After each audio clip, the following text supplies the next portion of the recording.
Assalamualaikum warahmatullahi taala wabarakatuh.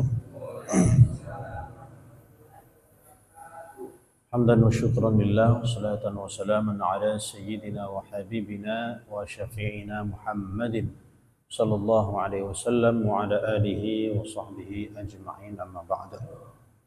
Alhamdulillah, jemaah yang dirahmati Allah Subhanahu wa taala. Bersyukur kepada Allah taala dengan sebesar-besar nikmatnya. Allah masih memberikan kita keimanan, keislaman, dan Allah hadirkan kita dalam majelis yang mulia ini. Mudah-mudahan Allah istiqomahkan diri kita hingga akhir hayat kita. Allah golongkan menjadi orang-orang yang istiqomah, insyaallah. Jemaah yang dirahmati Allah, alhamdulillah, ini kita hari terakhir, ya, tak jadi kemarin tadi malam itu untuk tahun baru. Jadi tahun baru kita nanti malam, ya, setelah diputuskan dari tim Falak, tahun baru kita nanti malam rupanya. Artinya kalau kemarin kita sudah buat istighosah, jadi kita usahakan Bapak Ibu sekalian, jemaah sekalian, usahakan sebelum maghrib tuh, ya, kalau memang bisa kita kumpulkan keluarga, ya, sebelum maghrib kumpulkan keluarga. Apa yang dibuat? Istighosah. Istighosah itu apa? Zikir. Apa yang dizikirkan? Terserah zikir yang kita ada, tapi minimal astaghfirullah, astaghfirullah, astaghfirullah. Banyak-banyak zikirnya, astaghfirullah, banyak-banyak. Ini biasa kalau istighosah ini memang lafaznya itu banyak sekali. Itu zikir yang pendek-pendek tapi diulang berkali-kali. Pertama kita hadiahkan Al-Fatihah kepada Rasulullah, para ulama, guru-guru kita. Kemudian tadi istighfar. Kalau memang bisa dibuat, ganjilkan minimalnya, ganjilkan dalam setiap daripada lafaz-lafaz itu. Astaghfirullah, astaghfirullah, ataupun astaghfirullahalazim, astaghfirullahalazim, astaghfirullahalazim. Untuk mudahnya pakai tasbih saja sudah. 100 kali pun jadi, alhamdulillah. Kemudian kita baca sallallahu ala Muhammad, sallallahu ala Muhammad, sallallahu ala Muhammad, sallallahu ala Muhammad. Nah, zikir sama keluarga. Ya Hayyu ya Qayyum, ya Hayyu ya Qayyum, ya Hayyu ya Qayyum, ya Hayyu ya Qayyum. Terakhir nanti tutup la ilaha illallah, zikir kan. Setelah zikir tersebut baru kita baca doa akhir tahun. Ustaz, kalau saya baca habis asar langsung boleh tidak? Boleh. Kalau memang payah kali pula berkumpul anak-anak itu, ya, silakan dibuat langsung habis asar, buat majelis zikir, baru kita doa akhir tahun. Doa akhir tahun macam-macam boleh, dengan berbagai macam versi boleh. Ustaz, payah kali, tak hafal saya untuk doa akhir tahun. Udah, doa saja sama-sama. Intinya minta ampun pada Allah atas kesilapan-kesilapan di tahun yang lalu, dan kita minta agar Allah mencerahkan amalan kita di tahun yang akan datang. Nah, hadirin rahmati Allah Subhanahu wa taala, kita akan memasuki berarti tahun berapa, Pak? Tahun depan 1446, ya, tahun baru berarti. Sanah jadidah. Maka dengan rahmati Allah ini tetap kita perhatikan betul. Wa dzakkirhum bi ayyamillah. Wa dzakkirhum bi ayyamillah. Ini pesannya Allah taala kepada Nabi Muhammad untuk disampaikan kepada kita. Ingatlah, sampaikanlah, perhatikanlah. Apa yang disuruh perhatikan? Ini Allah perintahkan kepada Nabi Muhammad. Wa dzakkirhum, wahai Nabi Muhammad, ingatkanlah mereka. Kepada siapa? Kita umatnya. Apa yang diingatkan? Ayyamillah, hari-hari besarnya Allah Ta'ala. Kalau untuk mingguan, Sayyidul Ayyam kita, hari terbaik kita adalah hari Jumat. Dulu orang Nasrani mereka sangat memuliakan, sangat mengagungkan hari Ahad, orang Yahudi sangat mengagungkan hari Sabtu, ya, Yahudi Sabtu, Nasrani Ahad. Kita Sayyidul Ayyam. Mengapa hari Jumat itu dipilih sebagai hari yang baik, hari yang terbaik? Bahkan dalam riwayat Muslim, khairu yaumin tala'at alaihi syams, hari terbaik yang terbit di dalamnya matahari itu adalah hari Jumat. Ditanya Nabi Sallallahu Alaihi Wasallam oleh sahabat, ini riwayat sahabat Anas bin Malik. Su'ila Nabi Sallallahu Alaihi Wasallam, ya Rasulullah, tolong ceritakan mengenai hari Jumat. Maka Nabi menyabdakan bahwa yaumu silatin wa nikah. Beliau menjawab, hari Jumat apa? Hari yang baik untuk pertama silaturahim. Kalau memang kita mau pulang kampung istilahnya, pulang kampung kah, ataupun kita bersilaturahmi kepada rumah orang, menurut hadis ini, hari yang baik adalah hari Jumat. Satu, hari silaturahim. Yang kedua adalah hari yang baik untuk menikah ataupun kita menikahkan. Punya anak kita dan sebagainya.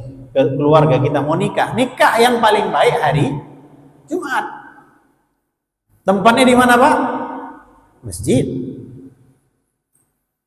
Nah, hadirin rahmati Allah Subhanahu wa taala, kaifa dzalika ya Rasulullah? Mengapa hari tersebut itu baik untuk silaturahmi dan baik untuk nikah ataupun menikahkan? Nabi SAW beliau menyabdakan, atau kama qala sallallahu li annal anbiya, karena para nabi yunkihuna fi, mereka nikah pada hari itu. Sekarang kita teliti siapa saja nabi-nabi yang menikah pada hari Jumat. Pertama, Nabi Adam dengan Siti Hawa, nikahnya hari Jumat. Kemudian Nabi Yusuf dengan istri beliau Siti Zulaikha, nikahnya hari Jumat. Nabi Musa ini kan punya istrinya anak Nabi Syuaib, namanya Sofura. Namanya siapa? Sofura. Itu nikahnya hari Jumat.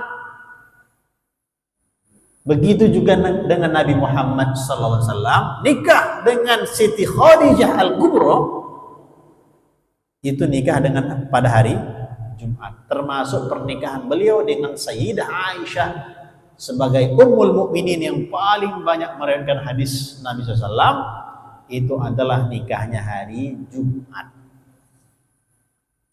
Maka kalau bolehlah memang kita yang sudah mengaji nih, nikahnya hari Jumat. Mau pestanya kapan suka hati, ya, mau hari Sabtu kah, Ahad kah, terpulang. Oh Ustaz, tahun depan macam mana kalau saya buat acaranya? Nggak ada masalah. Macam sekarang anak-anak muda sekarang nih, saking payahnya dibilangi orang tuh, si laki-laki tadi belum ada pula pekerjaan yang jelas, si becewek saja kerja orang tuh, kan itu. Udah nikahkan dulu. Kalau mau pestanya nanti tahun depan, 6 bulan ke depan kah, setahun depan kah, tak ada masalah. Yang penting kalau orang tuh jalan, dah halal, kan begitu. Kalau mau jalan halal sudah. Istilahnya tak usahlah dulu kumpul, nah sudah, tinggal disepakati saja. Nah, hadirin rahmati Allah Subhanahu wa taala,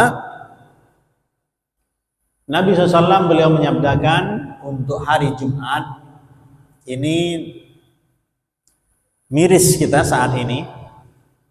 Survei membuktikan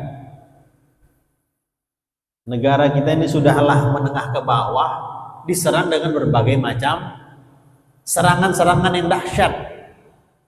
Apa contohnya? Pinjol, pay letter, ya, pay letter pembayaran karena dia beli barang, ngutangnya ternyata pihak ketiga. Akhirnya dia berkaitan dengan riba, termasuk juga judi online. Uang yang beredar di sekitar orang yang main judi online itu sebanyak 600 T.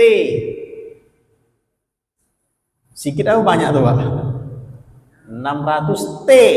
T pula nih. Paten pula Indonesia, ranking 1 dunia, ranking 1. Aduh, gawat kali. Na'udzubillah, summa na'udzubillah. 600 T. Kalau di negara lain, Singapura, Hong Kong, Macau, Las Vegas, ya di Amerika sana, itu uangnya kembali ke negara. Ini kita tidak. Secara kenegaraan kita ini dilarang judi online, nggak boleh. Haram secara agamanya. Pemerintah juga melarang. Cuma paling banyak satu dunia. Uangnya tak mengalir.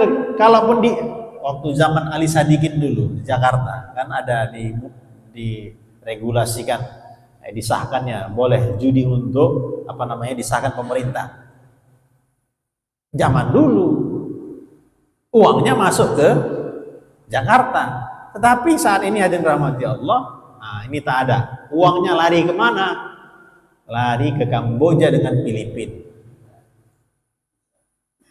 Orang mana tuh? Ada juga orang Indonesia juga. Uangnya lari ke 20 negara.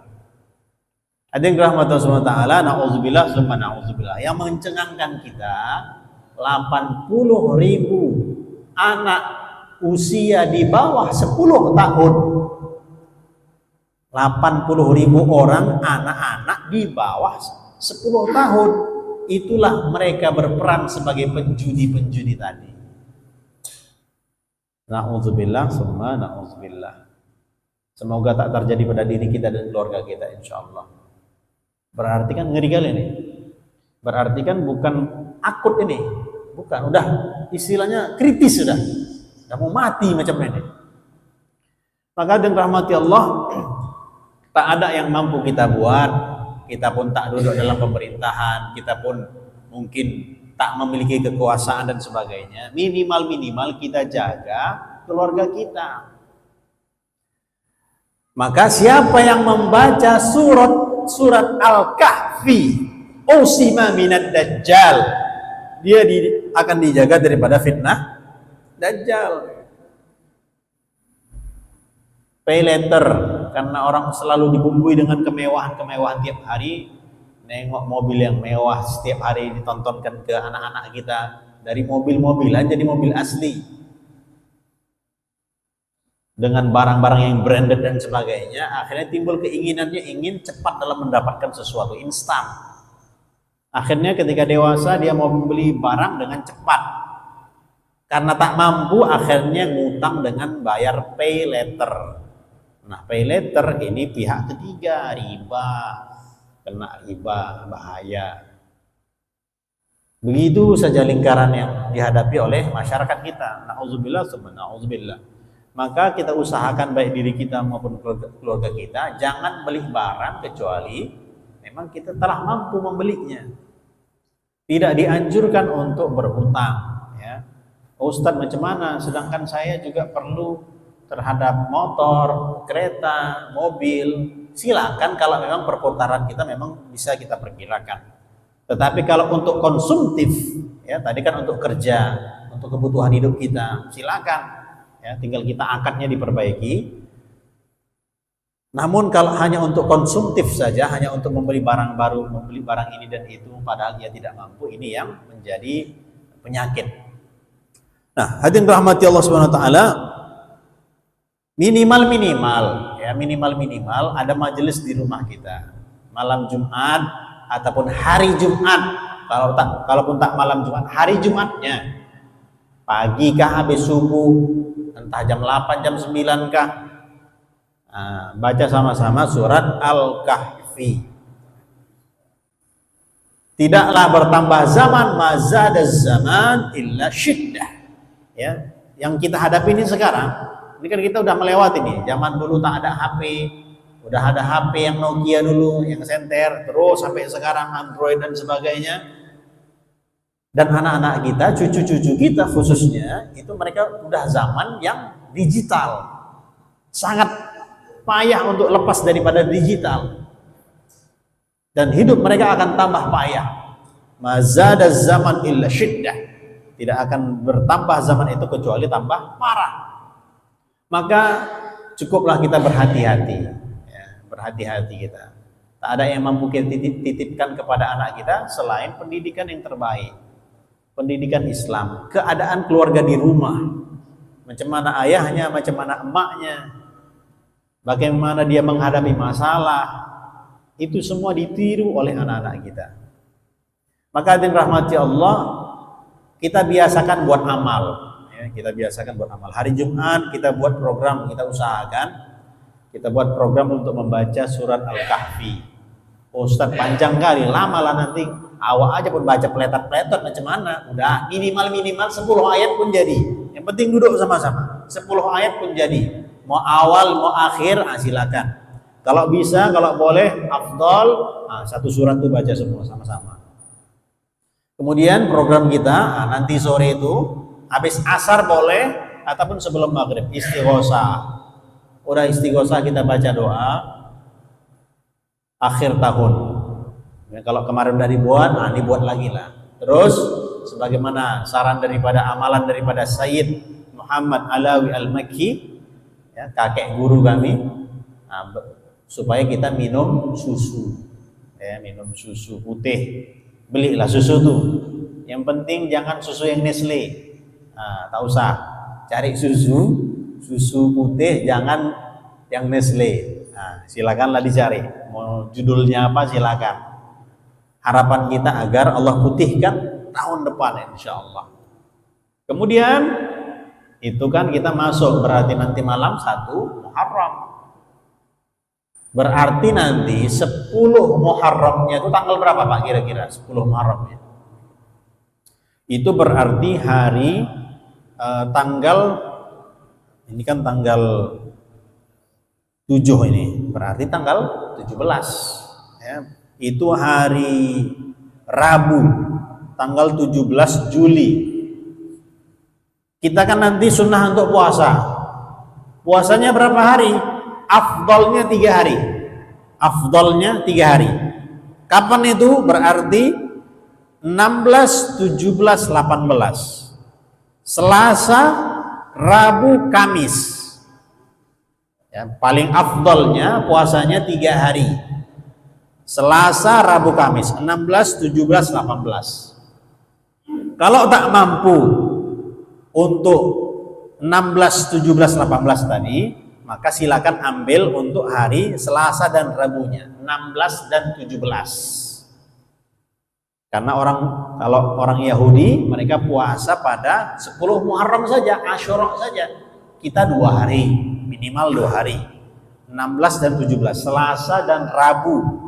Minggu depan, ya minggu depan, ya minimal kalaupun memang sangat terlalu sibuk sekali pekerjaan tak bisa dilepaskan dan banyak tenaga di situ, silakan minimal hari Rabu depan itu kita puasa. Nah jadi sebagaimana yang terus kita bahas setiap tahun, kan kita akan memberikan nafkah yang lebih. Ya, 10 Muharram itu ingat, berikan kepada keluarga nafkah yang lebih. Biasa awak kasih 100.000 misalnya untuk lauk pauk 1 hari, nah ini double kan, bam 200.000, bam gope, silakan. Tak pernah makan steak kah ataupun stok Belanda lah, tak apalah namanya, nah, silakanlah dibeli makanan tuh. Mau dimasak di rumah silakan, mau dibeli silakan. Intinya kita meluaskan rezeki, melebihkan nafkah pada hari Asyura. Hadisnya riwayat Imam At-Tabrani, man wassa'a ala iyalihi wassa'allahu alaihi. Man wassa'a ala iyalihi, siapa yang dia meluaskan rezekinya yauma Asyura, pada hari Asyura 10 Muharram, wassa'allahu alaihi, maka Allah akan luaskan rezekinya fi sanatihi kulliha, setahun depan, ya setahun penuh.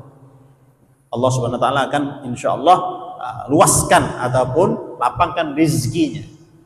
Syekh Sufyan bin Uyainah beliau mengatakan, udah ku coba ini 50 tahun ataupun 60 tahun udah ku coba, amalan ini mujarrab, bahwa rezeki itu dilapangkan oleh Allah Ta'ala. Nah, jadi kita usahakan nanti 16, 17, 18 kalau bisa puasa, usahakan, perhatikan untuk di hari Asyura.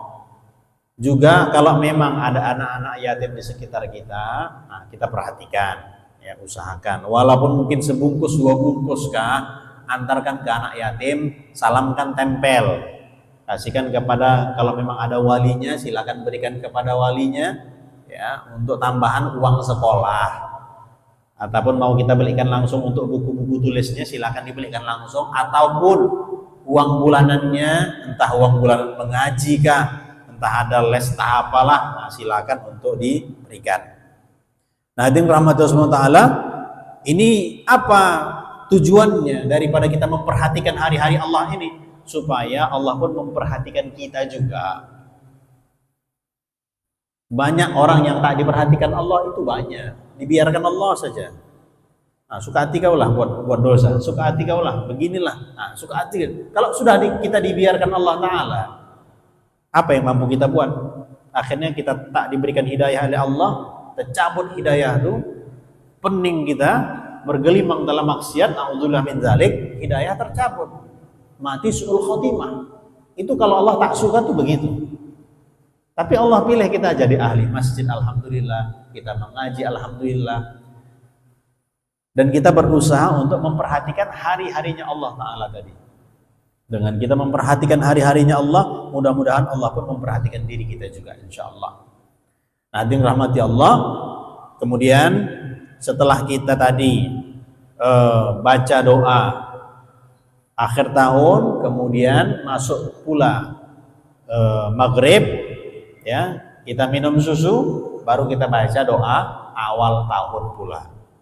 Ya, minta doa minta kita kepada Allah Ta'ala agar Allah memberikan kemudahan, kelapangan, baik rizki, baik amalan, baik anak keturunan kita, doa banyak-banyak. Kapan Ustaz? Setelah maghrib, ya setelah maghrib. Silakan kita berangkat sholat maghrib, pulang kita pun doa lagi sama-sama lagi kepada keluarga. Ya, minimal ini kita baca. Yang paling penting omaknya, ya di rumah kita nih, yang paling kita kan alhamdulillah sampai di rumah kita ingatkan istri supaya baca doa. Jangan kita saja, tidak. Kunci kebahagiaan keluarga nih omaknya. Kunci keluarga di dalam keluarga kita nih emaknya. Kalau emaknya senang, bahagia, aman sentosa, udah aman tuh keluarga. Tapi kalau udah emaknya pening, udahlah, satu keluarga ini pening semua. Maka kita ajak dia juga untuk beramal, karena perempuan kita ini yang paling dekat dengan anak-anak kita, cucu-cucu kita. Maka itu kita usahakan supaya mereka juga sama-sama ambil bagian dalam zikir akhir dan awal tahun. Mudah-mudahan dengan kita zikir-zikir ini Allah pun anugerahkan kepada kita kebaikan-kebaikan untuk menghadapi tahun yang begitu dahsyat nanti ke depannya, insyaallah. Demikian.